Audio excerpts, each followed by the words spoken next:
Good morning, everyone, and welcome to the final in our 4-part series around marketing for the new world. This one was an important one for us, and it really is where, sorry, I'm just going to spotlight myself so that you can see me. Let me get me in here. Okay.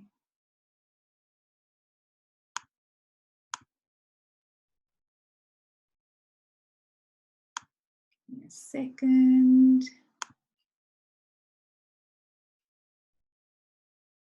Okay.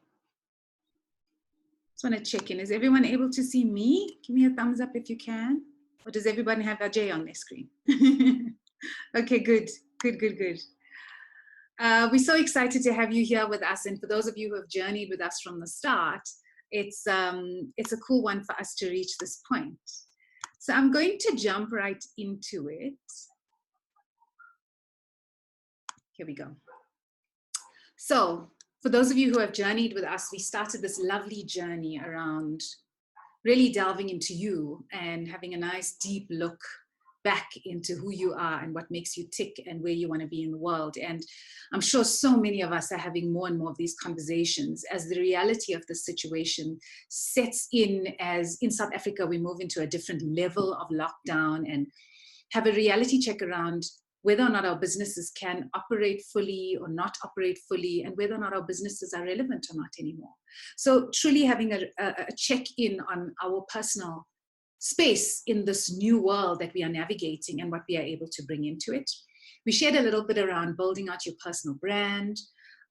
We shared a 7-step process that ideally should be followed in creating a unique presence for yourself and starting to become recognized for those things that you want to be recognized for in the world. In our last session, we talked around building out your business brand a little more and really taking it beyond a look and feel, but having so much more around an essence and allowing a consumer to connect with your why around business. And today is really where it all comes together. And it's been an interesting space for me because as Summertime, we've been sharing content around marketing for years and kind of sharing the transition around how the marketing space has evolved. But now what's even more interesting in the last few weeks is how, as a result, marketing has had to quickly shape shift as the world adjusts. So we'll spend a little bit of time delving into that as well. Our previous sessions have been mostly 30 to 40 minutes. For this session, we really want to go into a nice full hour so that we can share as much as we possibly can and also allow a bit of time for engagement at the end.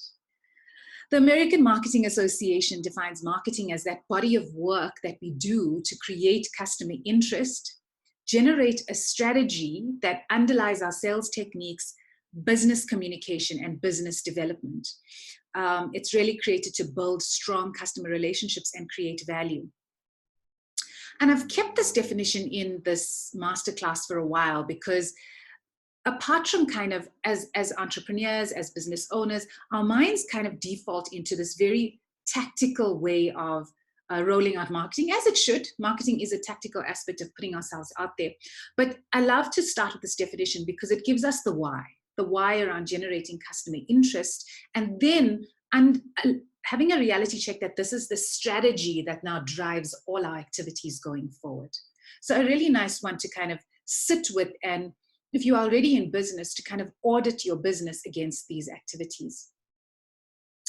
Today, we're going to spend a bit of time really decoding and flipping our mindset from what we've been talking about up until now, where we are now going completely consumer-centric, going entirely approaching all the activities from the client or the customer's perspective and no longer from the brand's perspective. If we have an opportunity, and often with marketing, when we are putting out an innovation, something new, businesses get quite frustrated if clients don't know about it or aren't able to quickly click onto why they need this in their lives. But I really want to highlight for you that you have if you as a business have an opportunity to educate a potential customer on the need for what it is that you are offering, there's a beautiful opportunity in that because you very quickly establish yourself as the expert in the field and the go-to person for that specific thing in your life.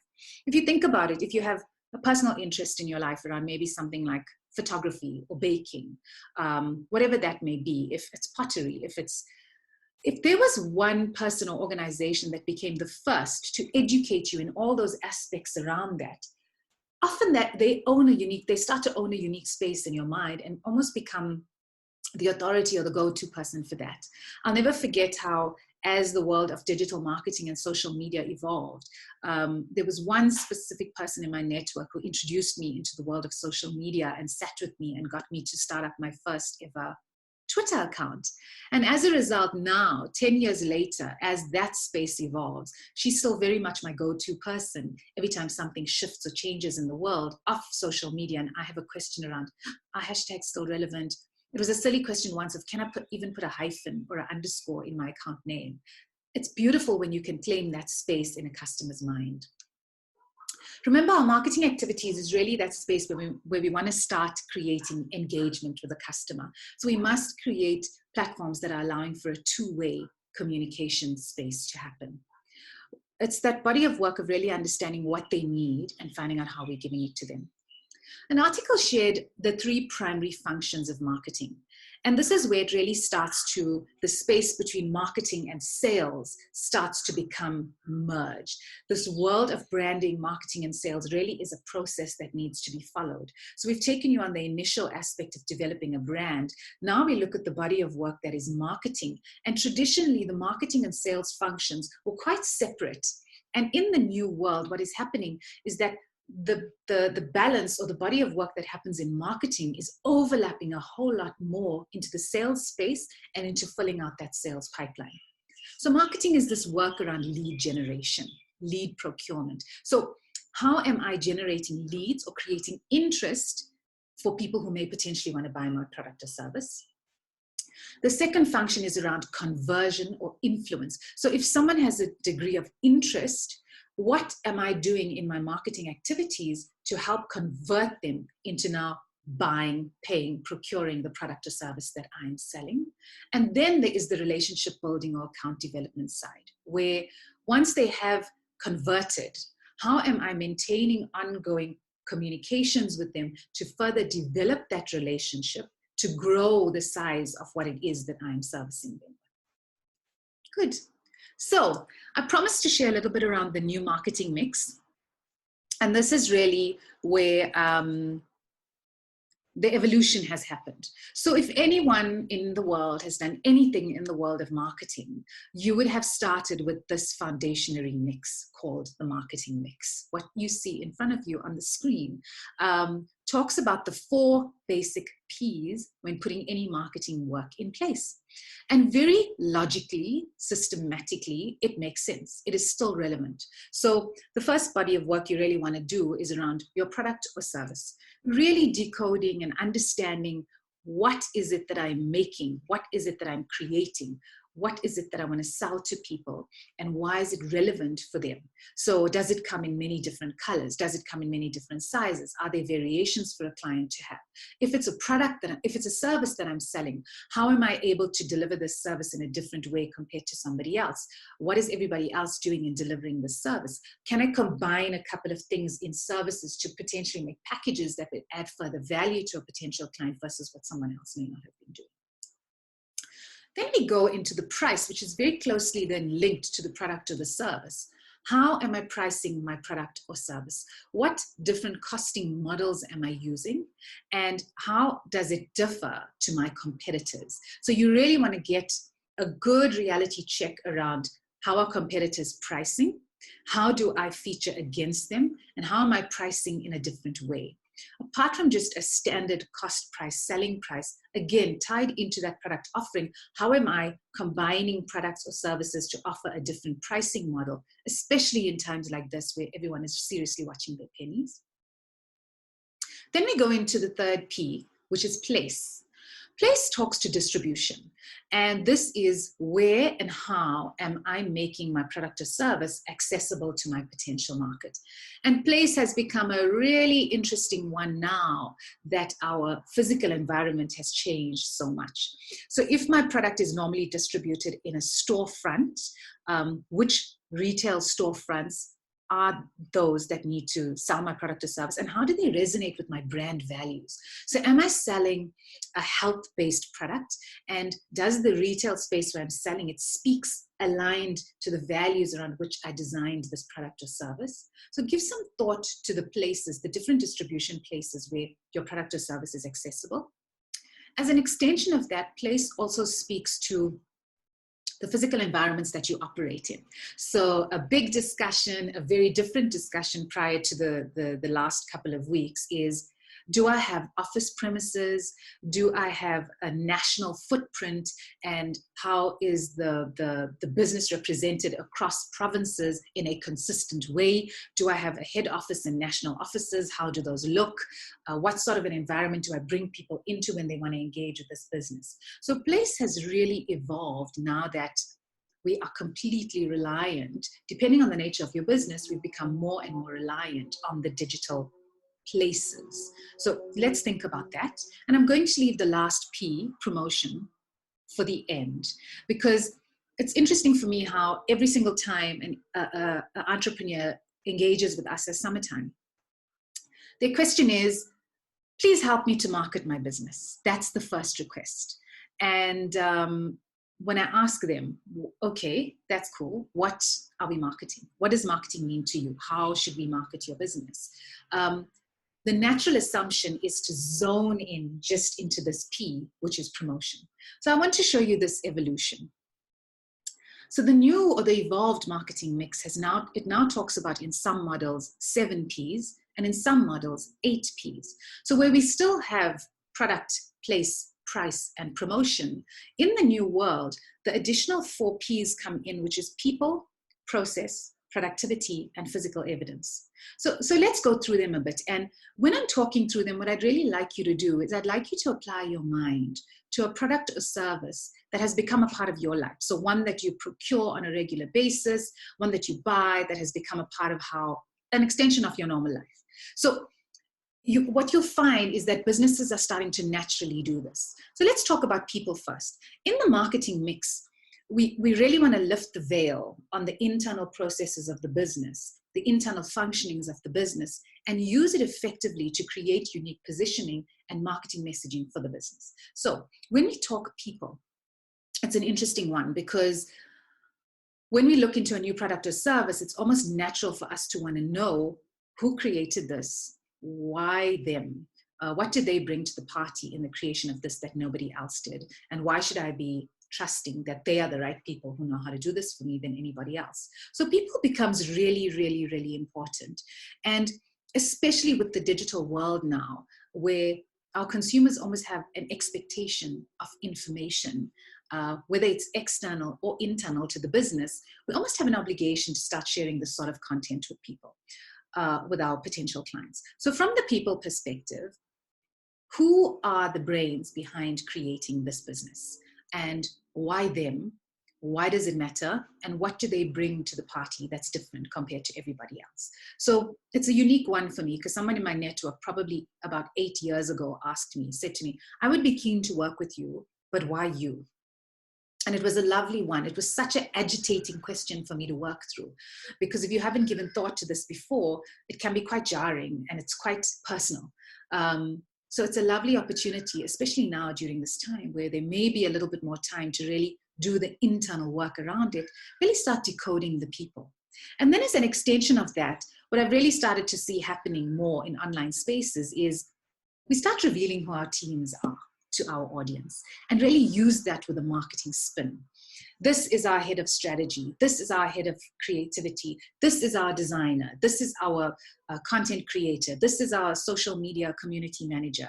This is our packaging team. This is our dispatch team. This is how our product gets labeled by this group. So it's really beautiful to start lifting the veil, because when we start using people, and I'm saying using people, it's really positioning people in your business, it starts to really create that connection. It's the thing that we've been talking about from our very first session, that at the end of the day, people do business with people. So you really want to start thinking about how you are starting to incorporate your people into your marketing mix. Process is a beautiful one, because it hasn't really been used in the traditional marketing mix. And now it really starts to create, again, position you for differentiation. So start to think about the processes that are involved in either creating, delivering your product or your service to your customer. So what processes are involved? And are there any aspects in your process that's really beautiful, that's really unique, that could be used in marketing messaging? I always use the example. Sands and I in our business don't often order gifting items, but as an extension of our offering in branding and marketing, often when we create a brand identity, a client will say, I would love to create a launch event to launch this to my clients and my suppliers, internal, external people. And we end up doing an event that is based around the concept that we created for a brand. And as an extension of that, they say, oh, what about some promotional items to put into this event? So we definitely don't position ourselves as a gifting company, but as an extension very far down the line of what we offer, we do have a lovely network of gifting suppliers that we would push out a request to and then see what comes back.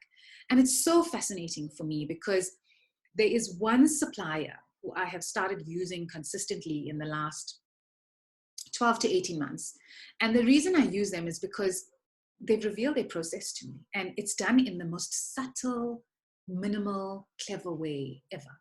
So they have in their email signature banner, the salesperson that I would be working with to get this order done, to get the costing and to process the order. In their email signature banner, there's a little process or infographic that sits in the email signature banner. That's very visual. So it's pictures that will say quotation submitted, quotation approved, deposit invoiced, deposit paid, branding submitted for approval, branding approved, order in production, balance invoiced, balance paid, dispatch. And all these aspects in the image would be in gray. And then every time she would email me, where we are at in the process would be in full color. And it was such a subliminal thing. But for someone like me who absolutely loves to-do lists and being organized and knowing where I am at in the process with everything, this was a beautiful marketing tool because what it did is it created unique positioning for me. It created a memorability factor for me. And that I now speak about it in every masterclass that I run. So think about what it is in your process that has become unique. When I was doing some research around marketing during COVID-19, one of the ads that had come up was how, it was probably global, but it was KFC Global had put an infographic out around saying, we are still open for our drive-through. And once the chicken is cooked, the only fingers that touch it are yours. And they had created an infographic that showed like tongues that would pick the chicken up out of the cooking process and package it. They created a series of infographics that show how no human hands touch that package until you do. They have new sticky seals that have been put in process, how it is dispatched from the drive-through, et cetera, et cetera, et cetera.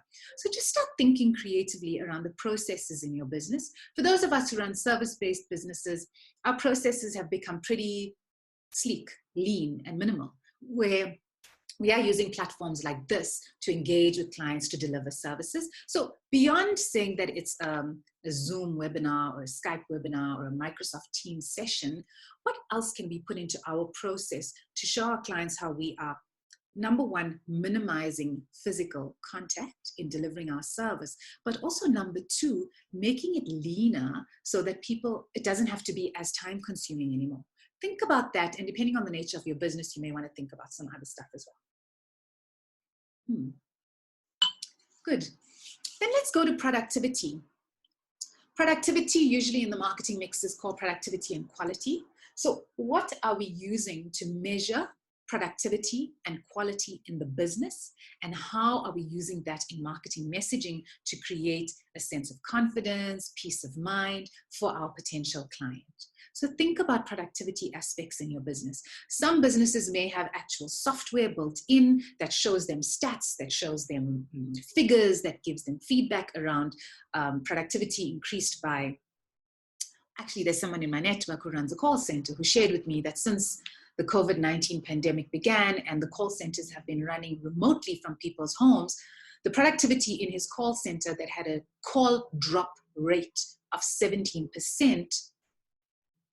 reduced dramatically, and the call drop rate went down to 2%.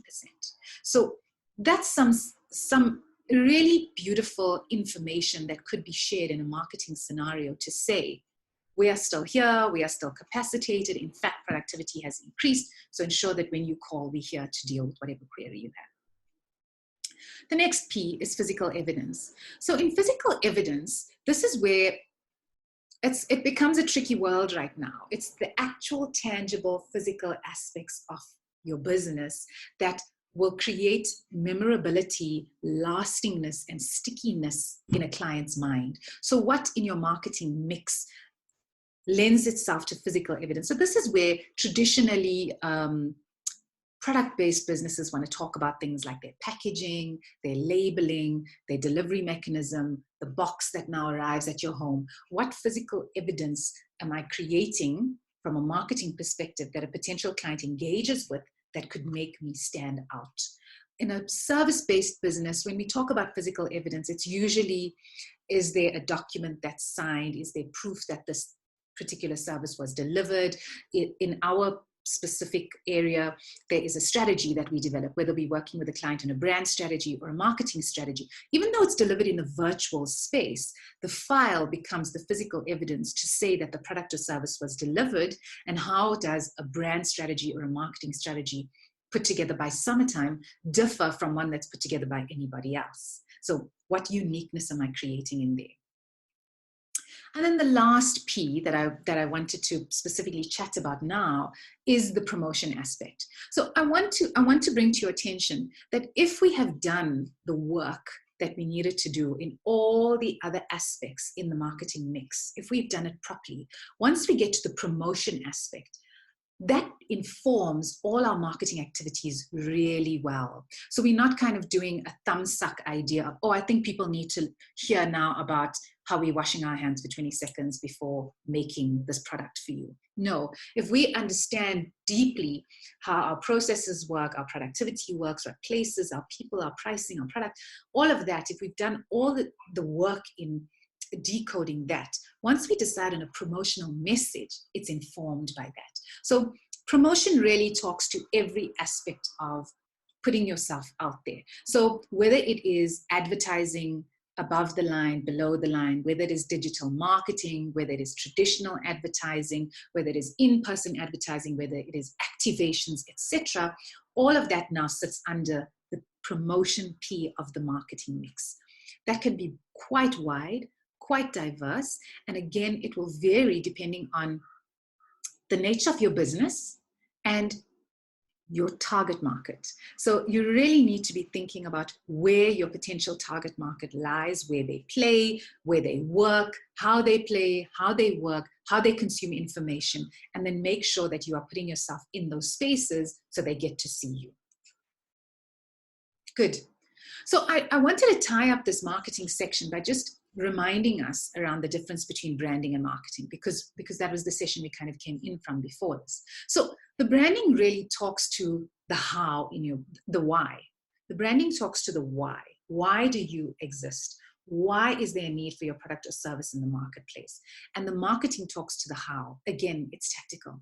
Branding is the long-term ongoing work that will happen in your business. We spoke the last time about how there may be a subtle shift in your branding as you go along, as the market and the world around you changes, whereas marketing is short-term. When we talk about marketing, we use the word campaign. So I'm going to run a marketing campaign on Facebook for the next 2 weeks. It's going to be a buy one, get one free campaign, and it's targeted at this market. Or I'm going to run a marketing campaign on LinkedIn, where there is going to be a consult, a free 30-minute consult for every client who comes to talk to me. So you really want to start thinking short, sharp, focused marketing campaigns to achieve a specific objective, engage a specific audience. Branding really is the big picture, with marketing being focused and single-minded. We already spoke about branding being strategic, with marketing being tactical. And this is where it all comes together, is where branding is all about your organization, really sitting in your shoes and talking about why your organization is wonderful, capacitated, experienced, professional, the go-to people, whereas marketing asks for us to step out of our shoes, step into our potential clients' shoes, and really decode who they are, what makes them tick, and why they would want to procure our product or service. Good. So let's look at the world that we're living in right now. Let's look at how it is changing. Let's look at how consumer behavior has shifted. And the first most significant one definitely is that people have got to be in their homes. So the way that they consume information has changed, the way that they work has changed. And the direct result, the obvious direct result of that, which is why all of you are on this webinar with me right now, is that people are definitely spending more time online.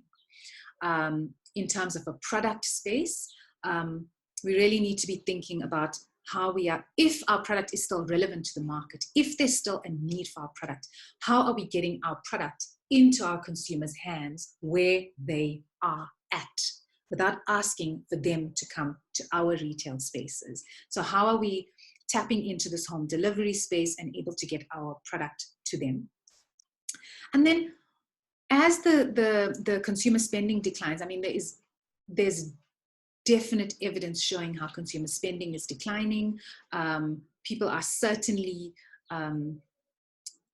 uncertain. They are definitely living in this world of uncertainty around the future. And as a result, marketers really need to stay on top of what's happening. We need to stay current, and we need to have the ability to adjust our campaigns accordingly.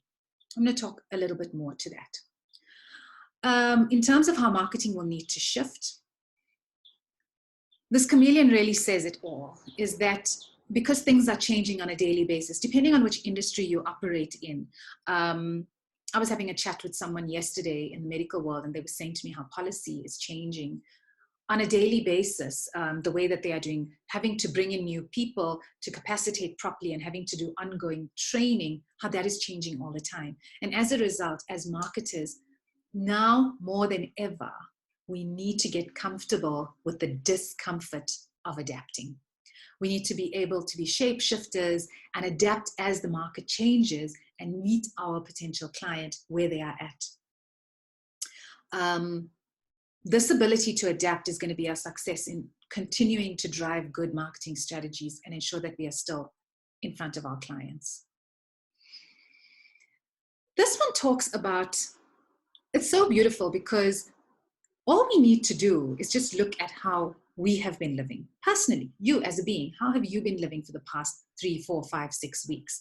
And this one really speaks to in-home advertising or marketing versus out-of-home marketing or advertising. If you are a business who had relied primarily on lots of your marketing activities happening in a physical space outside the home, we need to start shifting our thinking into where are all the platforms and the media that people are starting to engage while they are inside their homes and while they are online, and does it make sense for me to have visibility there too? And this one really speaks about tone.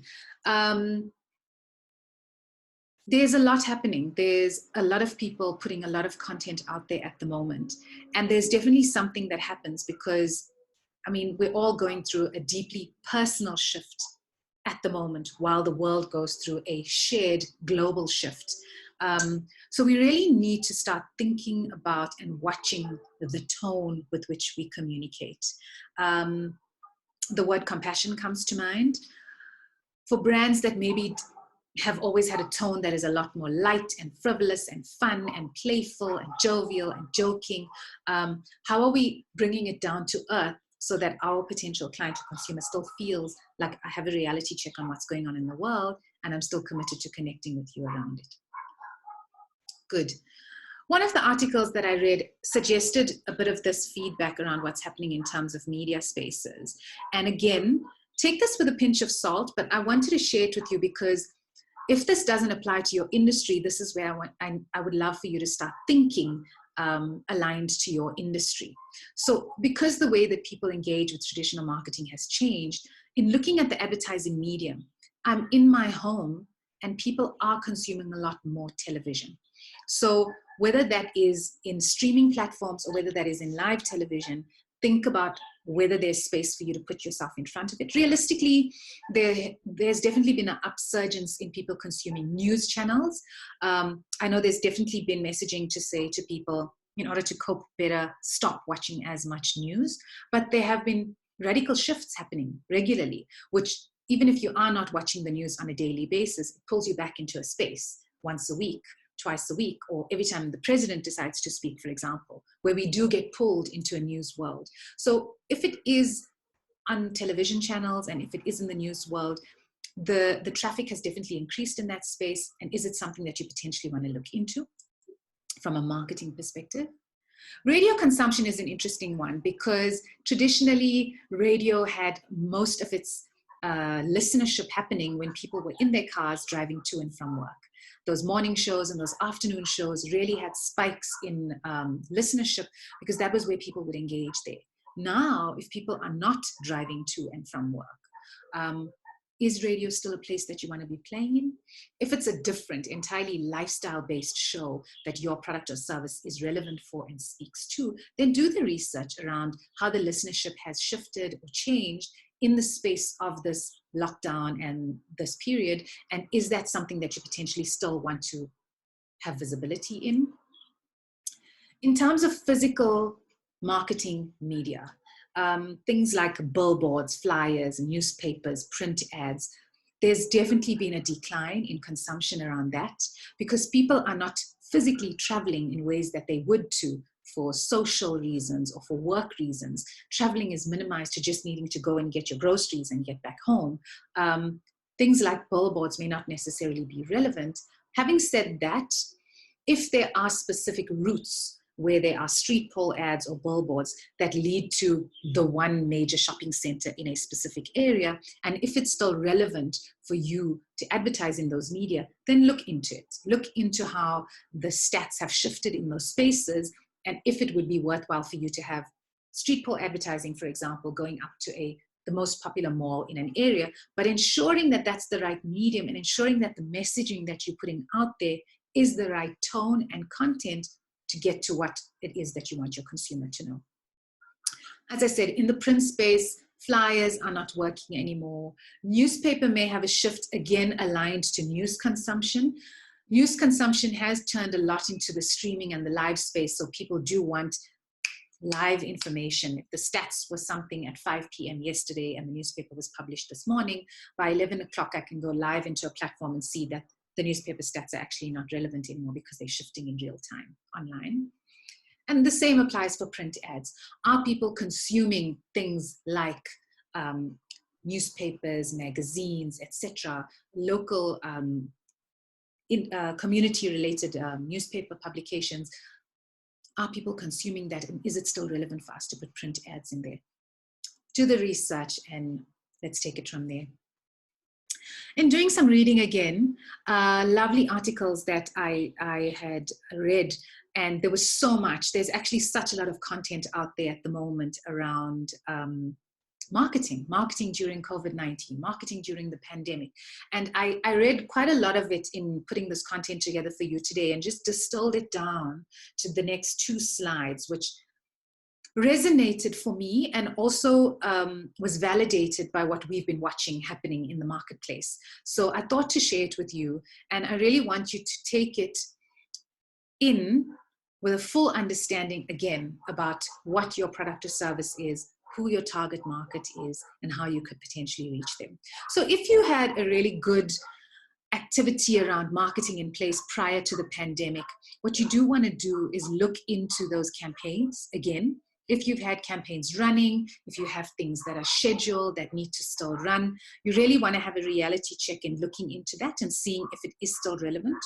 I know I was on a mailing list with a studio who does dance classes, and really excited. They do it quite differently, and they had forgotten to stop their scheduled mailers. So it would come out on like a Tuesday. And for those first 2 or 3 weeks, the mailer would say, we look forward to welcoming you to class on Thursday. This week, we're going to be doing this theme and bring your dancing shoes. And it really was such a turn off for me. In the first week, it was really human and compassionate, where they sent a mail out immediately saying, we're really sorry. We know that you received this email saying that our dance class will continue as usual on a Thursday.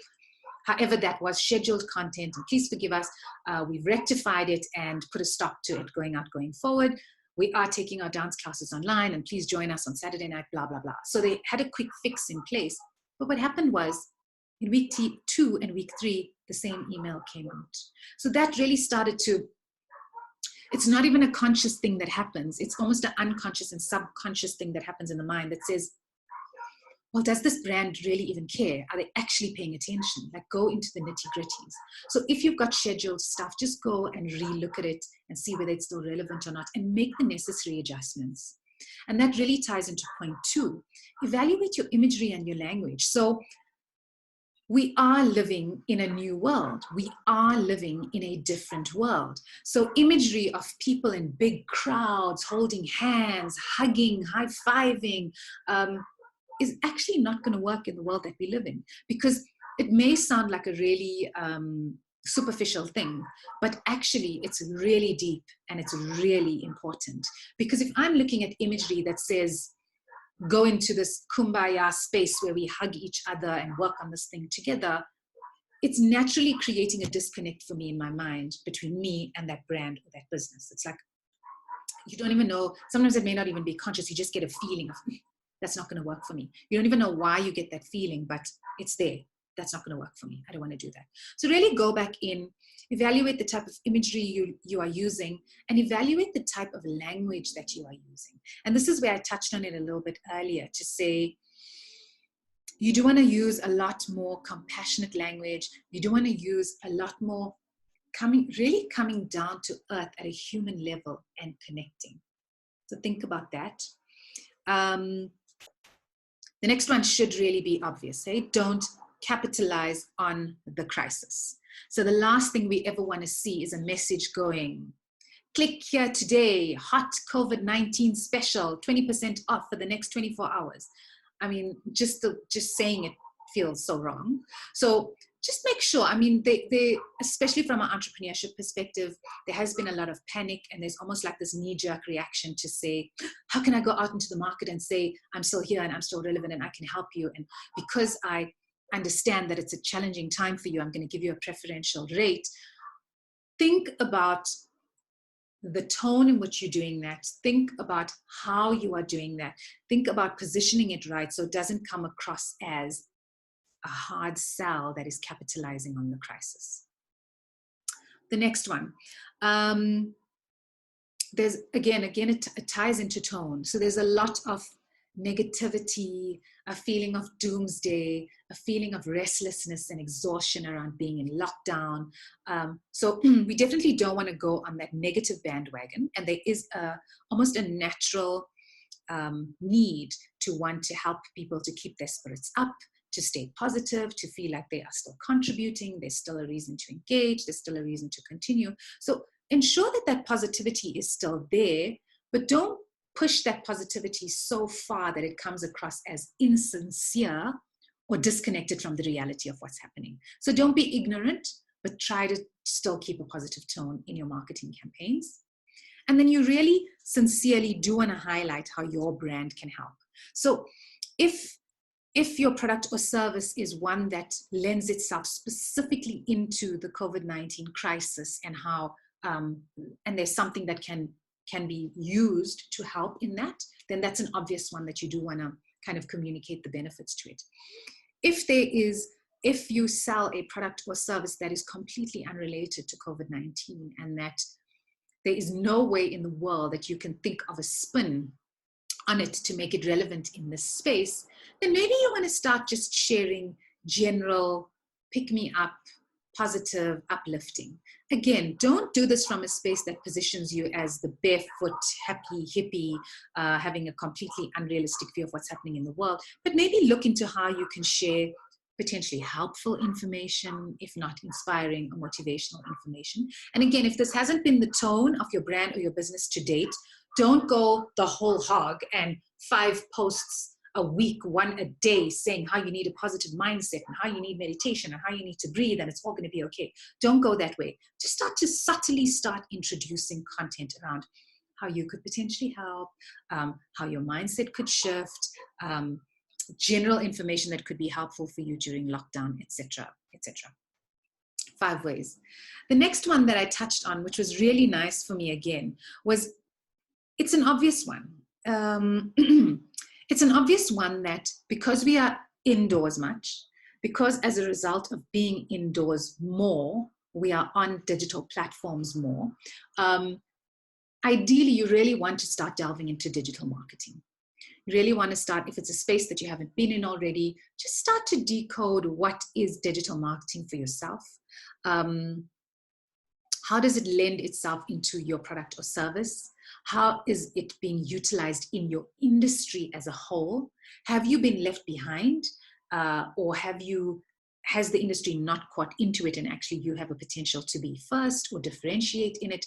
Or if it's completely flooded with competitors in the space, how are you going to start playing in there that's going to create a unique positioning for you?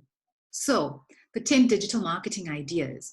If you are not already using social media, it's a really great way to create now that connection with your clients. So start looking into relevant social media channels to start creating these connections. Again, social media is a commitment. So if you are going to do it, ensure that you have the resources to keep it ongoing, to keep it updated, to keep it alive, because you will actually do such discredit to your brand if your social media channel dies. It's in its name, social. So the channel really does need to be social and it needs to be engaging. Think deep and long and hard and do the research and have the relevant conversations and watch your competitors, etc., locally and globally, to get some insight into which social media channels you should actually be on. So often as SMEs, this is an approach that I need to be everywhere and on everything. In fact, we were just having a meeting with a client yesterday who has insisted on being on everything, apart from just Twitter, Facebook, and LinkedIn and Instagram, has also now gone and put in Pinterest and YouTube. So just get a reality check around if you do want to be on those channels. What's the type of content that usually goes on that channel? Do you have capacity to create that content? Is that content going to be relevant for the market that you're talking to? And once that content is created, how are we ensuring that it is encouraging engagement?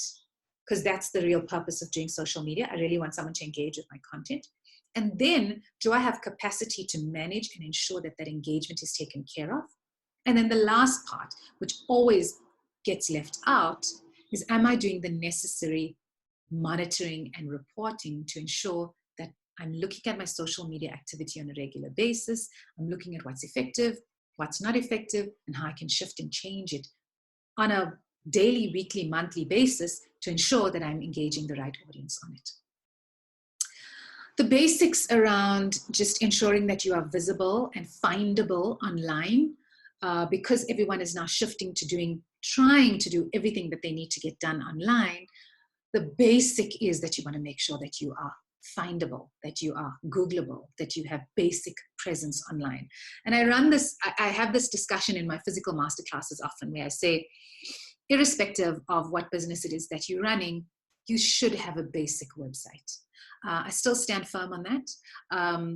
I believe that it does bring a degree of credibility to the business, to just ensure that you are able to be found online. And if you can't go into a big, huge web development project at the moment, there's lots of options to get it done in a smarter, easier, leaner way without having to do things like a full website build. You can just do a basic landing page that's giving your brand credibility, that's allowing you to have visibility so that people know that you are real, you're trustable, you're authentic, and have a degree of comfort around now reaching out and engaging with you if they want to start procuring products or services from you. Pay-per-click advertising is a smart move right now.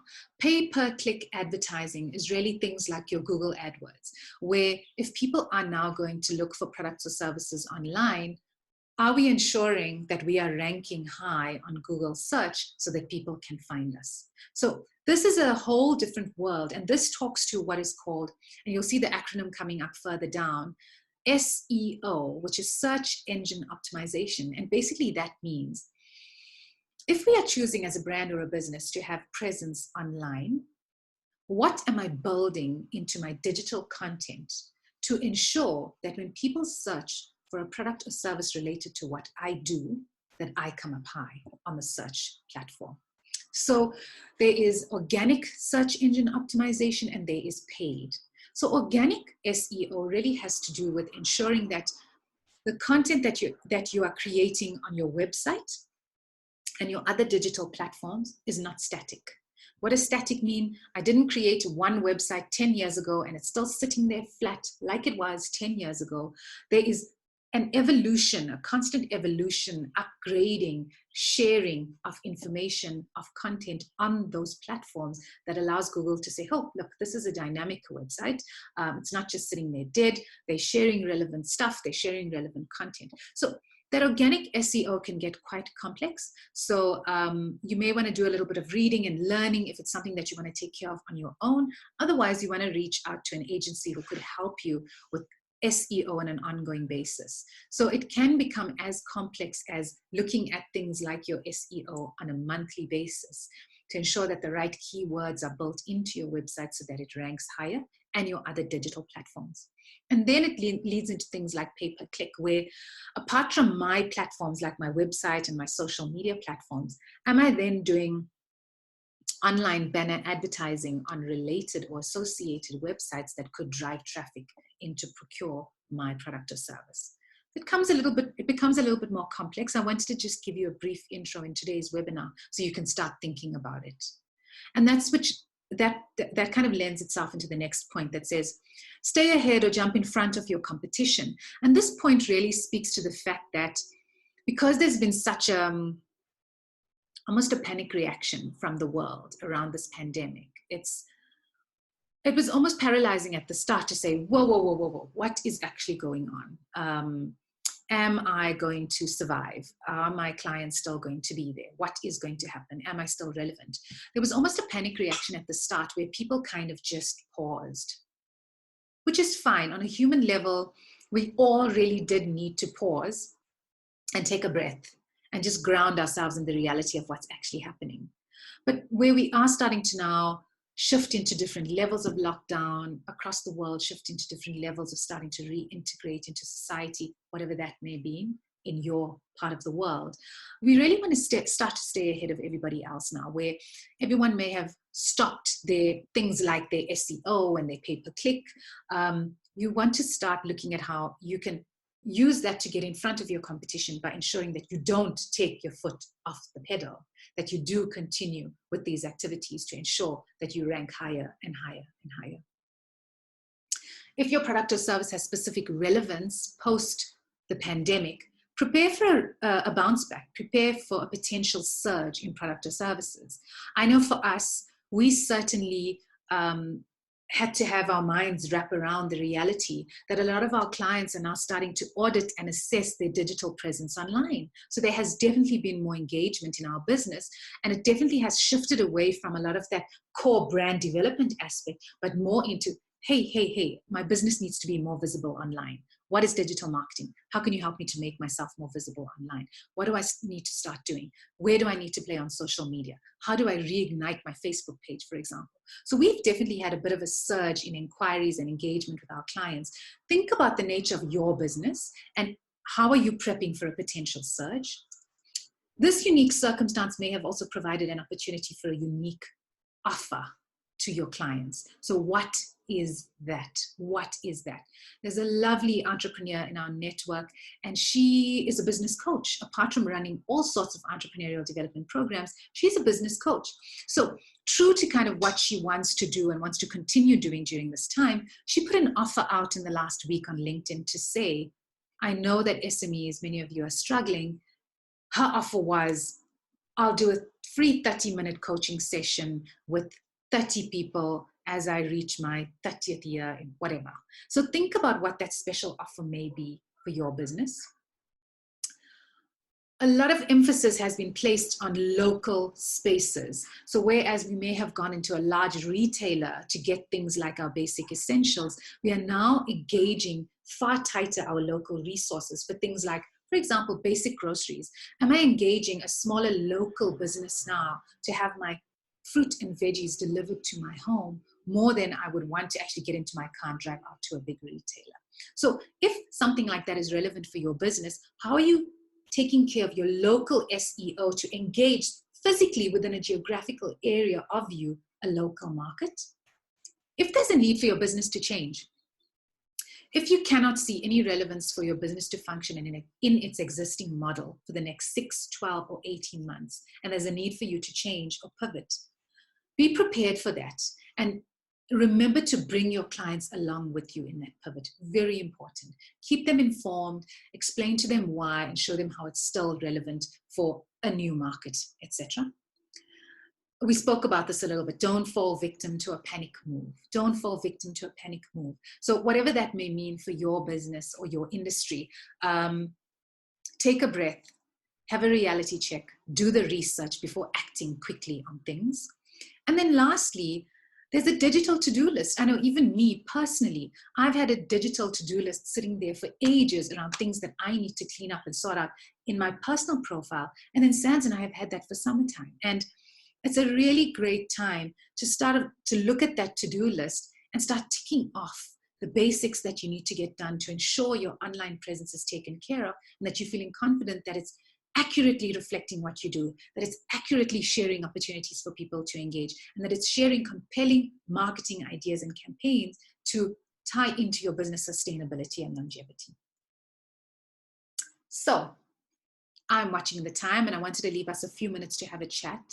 It was quite quick, and just to recap, this was kind of the journey that we took you on, and we hope that you found kind of a logical sequencing into how to work from the inside out in prepping yourself for this new world. From a summertime perspective, we have been applying our minds to kind of prepping our entrepreneurial clients for the new world. We have been thinking creatively about combining different offerings for our SME clients to position themselves better and kind of bridge that gap between the unknown and kind of engaging and sharing value with people. So I'm really thankful to each of you who have joined us for the session. This is not the end. We're really keen to engage further. Whether or not it will be in a webinar scenario will remain to be seen, but we will certainly be engaging more and more in digital spaces with our friends, our families, and our clients, our potential clients, and our general networks. I'm really open to having a conversation. If there's any thoughts that you had, anything that you want to share in terms of insights that landed for you during the process of this webinar series, my contact details are on the screen. Otherwise, it's always summertime.co.za. And now I do want to stop sharing my screen. I want to use the remaining 5 minutes or so just to have a chat with those of you who are still on the call, and just hear from you where you're at in terms of thinking around marketing, if there's any ideas that you've tried, and any questions that you may have. So thank you.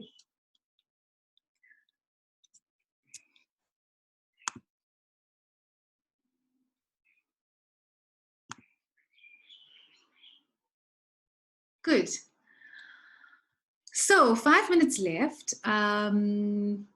Any thoughts, any questions, anything specific that you've been working on that you want to run by us? Any cool campaign that you've seen out there that everyone else may benefit from?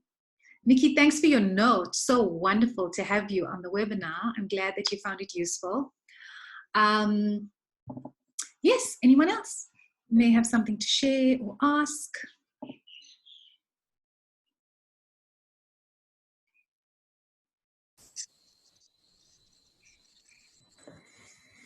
Raksha, hi. Yeah, just one on marketing. Perhaps when an entrepreneur looks at it right now or at any point in time, it's supply and demand. Can you supply what the demand is in the market right now? And your business is aligned and you have the skills to do it. And then the one on search engine optimization. Just also look at because obviously your data is going to be stored on those engines, for example, Google, and what are they doing with your data? Each country has certain type of laws, like in the European Union, you've got GDPR. America, you've got HIPAA. So just, do a lot of research, make sure that they're storing your data correctly in the sense that it's not going to be abused in any way, and things like that. Such lovely insights, Ajay. Yes, definitely. I mean, the basis around any kind of validation for a business model ties itself into supply and demand. Hey? It's pointless doing anything if there's no demand for it. So I love that. That's really aligned to the lean startup and the lean business methodology. And yes, such an important point on SEO. And I know when we first dipped our toes into this world of SEO, it was positioned in such an easy do-it-yourself manner. You know, anyone go and get a voucher or buy credits and start playing with it and play around. And that world has evolved and it's become so much more complex now. So I do encourage and advise you, if this is a route that you want to go, to kind of do the research, tap into networks, and if possible, engage a professional, engage an expert who is able to guide you and advise you appropriately. Because yeah, when we move into the paid for versus the organic, we do want to go a little bit deeper. Thank you.